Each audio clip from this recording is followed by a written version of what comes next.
Youngster, young IPS officer రాజీనామాలు చేసి వెళ్ళిపోతున్నారు వీఆర్ఎస్ఎల్ తీసుకొని. ఎందుకంటే ఆయన ఢిల్లీకి పోవడానికి రిలీవ్ చేయడు, ఎన్ఓసి ఇవ్వడు.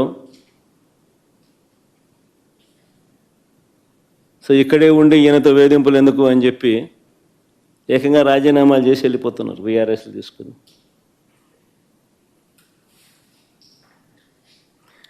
ఏ ప్రభుత్వమైనా గట్టిగా పని చేస్తే, ఏ ప్రభుత్వంలో అయినా పోలీసు వ్యవస్థ అన్నది గట్టిగా ఉంటే నేరాలు చేసేవాళ్ళు రాష్ట్రం వదిలిపెట్టి వెళ్ళిపోతారు. కానీ ఇక్కడ మాత్రం మన రాష్ట్రంలో పోలీసులు రాష్ట్రాన్ని వదిలిపెట్టి వెళ్ళిపోతున్నారు, మంచి ఆఫీసర్లు.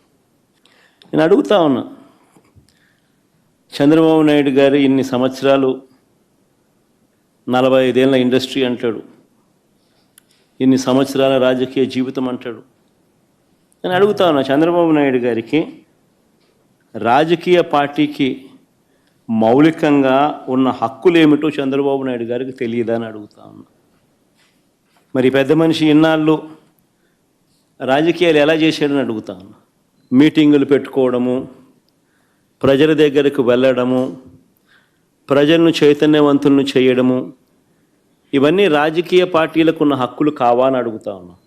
ప్రభుత్వం ఏదైనా అన్యాయం చేసినా, ప్రభుత్వం వల్ల ఏదైనా నష్టం జరిగినా, ప్రభుత్వం ఏదైనా మోసం చేసినా ఆ ప్రభుత్వాన్ని ప్రశ్నించే హక్కు రాజకీయ పార్టీలకు లేదా అని అడుగుతా ఉన్నా.